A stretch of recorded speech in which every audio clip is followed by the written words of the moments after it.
এখন যা বলবে সেটা আল্লাহ মেনে নেবেন। এখন যা বলবে সেটা আল্লাহ মেনে নেবেন। ঘুম থেকে উঠে এই দোয়া পড়তে হবে। 1 রাকাত ভিতরই উত্তম, 3 রাকাতের হাদিস সহিহ, বুখারী মুসলিম। 5 রাকাতও হাদিস সহিহ। ভিতর এক টানা, 3 রাকাত এক টানা, 5 রাকাত এক টানা। 3 রাকাত পড়লে 2 রাকাত পরে আত্তাহিয়াত পড়ে আরেক রাকাত পড়ে সালাম পড়তে হবে, পদ্ধতি ভুল। আসসালাতু আসসালামু আলা মান লা নাবিয়্যা বাদা। আয়েশা রাদিয়াল্লাহু তাআলা আনহা বলেন, কানান নবী সাল্লাল্লাহু আলাইহি ওয়াসাল্লাম ইসাল্লি ফিমা বাইনা ইফরাগা মিন সালাতিল ইশাল আল ফজর 11 রাকা। আল্লাহর নবী এশার সালাতের পর থেকে নিয়ে ফজরের সালাত পর্যন্ত সময়ে 11 রাকাত সালাত আদায় করতেন। এশার সালাতের পরে আপনি পড়ে নিতে পারেন, যে কোনো সময়ে ঘুম ভাঙলে উঠে আপনি পড়ে নিতে পারেন। আয়েশা রাদিয়াল্লাহু তাআলা আনহা বলেন, আল্লাহর নবী এশার সালাতের পর থেকে নিয়ে ফজরের সালাত পর্যন্ত তিনি 11 রাকাত সালাত আদায় করতেন। ইসাল্লামু মিন কুল্লি রাকাতাইনে, তিনি 2 রাকাত সালাতের পরে সালাম ফিরতেন। ওয়া ইউতিরু বিওয়াহিদাতিন, 1 রাকাত ভিতর পড়তেন। 1 রাকাত ভিতরই উত্তম, 3 রাকাতের হাদিস সহিহ, বুখারী মুসলিম। 5 রাকাতও হাদিস সহিহ। ভিতর এক টানা, 3 রাকাত এক টানা, 5 রাকাত এক টানা। 3 রাকাত পড়লে 2 রাকাত পরে আত্তাহিয়াত পড়ে আরেক রাকাত পড়ে সালাম পড়তে হবে, পদ্ধতি ভুল। 1 রাকাতের হাদিসের সংখ্যা অনেক বেশি। 1 রাকাত পড়া যাবে না বা পড়লে গুনাহ হবে এরকম এগুলো একটা মন্তব্য ঠিক নয়। বুখারী মুসলিমের হাদিসে, অত্র হাদিসে প্রমাণ হয় তিনি 1 রাকাত ভিতর পড়তেন। রাতের সালাত। উবাদা ইবনে সামিত রাদিয়াল্লাহু তাআলা আনহু বলেন, রাসূল সাল্লাল্লাহু আলাইহি সাল্লাম বলেছেন, মান আররা মিনাল লাইলি, যে ব্যক্তি শেষ রাতে উঠল, সুম্মা কালা, তারপরে বলল, লা ইলাহা ইল্লাল্লাহু ওয়াহদাহু লা শারীকা লাহু লাহুল মুলকু ওয়া লাহুল হামদু ওয়া হুয়া আলা কুল্লি শাইইন কাদির, সুবহানাল্লাহি ওয়া আলহামদুলিল্লাহি ওয়া লা ইলাহা ইল্লাল্লাহু আল্লাহু আকবার ওয়া লা হাওলা ওয়া লা কুওয়াতা ইল্লা বিল্লাহ সুম্মা দাউস্তু জিবা। রাতে উঠে বলল, লা ইলাহা ইল্লাল্লাহু ওয়াহদাহু লা শারীকা লাহু, আল্লাহ ছাড়া কোনো মাবুদ নেই, তার কোনো শরীক নেই। লাহুল মুলকু ওয়া লাহুল হামদু, রাজত্ব তার, প্রশংসা তার, রাজত্ব তার, প্রশংসা তার, কোনো শরীক নাই তার। ওয়া আলা কুল্লি শাইইন কাদির, তিনি সর্বশক্তিমান। সুবহানাল্লাহি ওয়া আলহামদুলিল্লাহি ওয়া লা ইলাহা ইল্লাল্লাহু আল্লাহু আকবার, পবিত্রতা বর্ণনা করি তার, প্রশংসা করি তার, তিনি ছাড়া কোনো মাবুদ নেই, তিনি সর্বশক্তিমান। সুম্মা দাফাস্তু জিবালাহু, এখন যা বলবে সেটা আল্লাহ মেনে নেবেন। এখন যা বলবে সেটা আল্লাহ মেনে নেবেন। ঘুম থেকে উঠে এই দোয়া পড়তে হবে। এরপরে বলছেন, সুম্মা তাওয়াদ্দা, এবার ওযু করলো, ও সাল্লা ফাকাবালাত সালাতুহু, এখন ওযু করলে, সালাত আদায় করলে সালাতটাও মেনে নেওয়া হবে, কবুল করে নেবেন। ঘুম থেকে উঠে এইভাবে বললে। ইবনে আব্বাস রাদিয়াল্লাহু তাআলা আনহু বলেন, বিত্ত ইনদা খালাতি লাইলাতান, আমি ইবনে আব্বাস, আব্দুল্লাহ ইবনে আব্বাস একদা আমার খালা মাইমুনার কাছে রাতে ছিলাম। আমি আব্দুল্লাহ ইবনে আব্বাস একদা রাতে আমার খালা মাইমুনার কাছে ছিলাম। ও নবী সাল্লাল্লাহু আলাইহি ওয়াসাল্লাম ইনদাহা, দেখি তাকদীর বশত সেদিন আল্লাহর নবীও আমার খালার কাছে।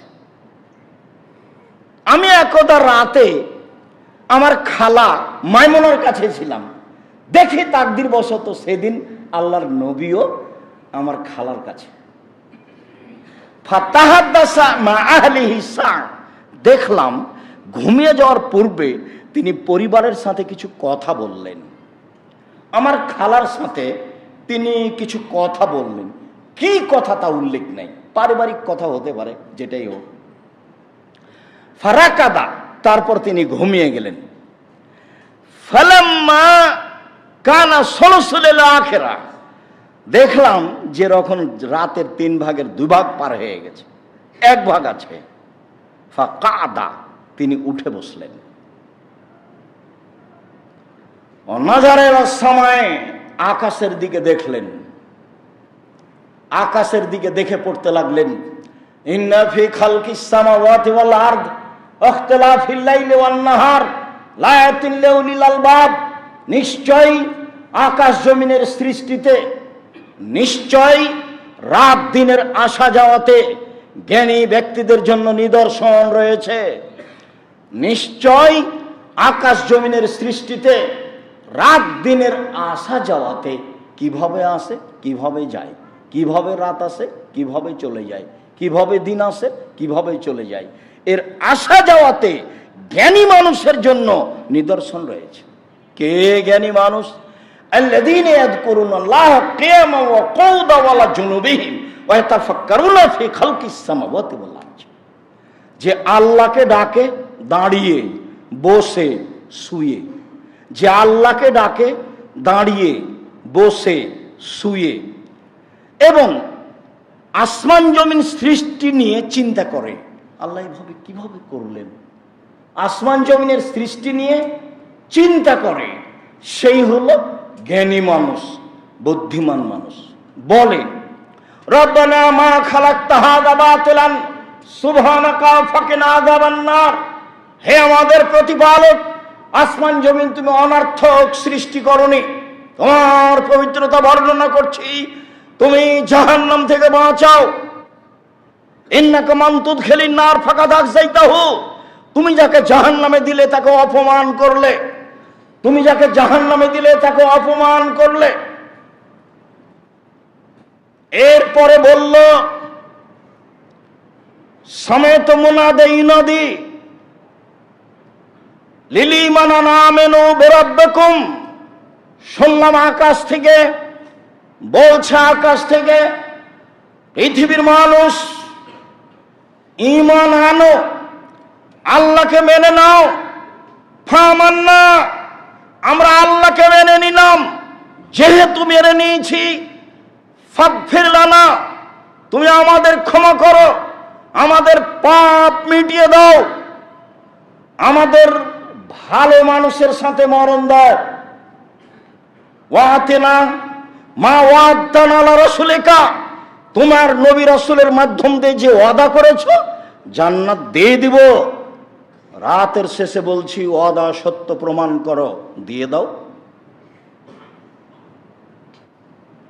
জাহান্নামে প্রবেশ করে অপমান করো না, ইন্নাকা লা তুখলিফুল মিয়াদ, তুমি ওয়াদা খেলাপ করো না, তুমি সর্বশক্তিমান, তুমি নবী রাসূল দিয়ে ওয়াদা করেছো, যারা রাতে আমাকে ডাকে, যারা বলে আমাকে ক্ষমা করো, যারা বলে আমাকে মাফ করো, ভালো মানুষের অন্তর্ভুক্ত করো, এই কথা বলে যে তাকে তুমি ক্ষমা করবো বলেছো, ক্ষমা করে দাও, ওয়াদা খেলাপ করবে না। খুব শক্তিশালী কথা, শক্ত করে বলা হচ্ছে, ওয়াদা খেলাপ করবে না, তুমি তো ওয়াদা করেছো নবী রাসূল দিয়ে, দিয়ে দাও। জাহান্নামে দিয়ে অপমান করবে না। জাহান্নামে দিবা কেন? বলছি তো, রাতে উঠে তো বলছি, ওয়াদা পূরণ করো। আল্লাহ এই কথা বলছেন কোরআন মাজিদে, এটা আল্লাহ বলে দিচ্ছেন। রাসূল সাল্লাল্লাহু আলাইহি সাল্লাম সূরা আল ইমরানের শেষ রুকুর প্রথম 5 আয়াত পড়তেন, না হলে শেষ পর্যন্ত পড়তেন। এটা হলো প্রথম 5 আয়াত, সূরা আল ইমরানের শেষ রুকুর প্রথম 5 আয়াত। কেন কোরআন মাজিদ আপনি পড়তে পারেন না? পড়তেই হবে যে কোনো মূল্যে, শিক্ষক রেখে পড়তে হবে। মোবাইল চালাতে পারেন সব ধরনের, পড়তে পারেন না কেন? অনলাইনে পড়েন।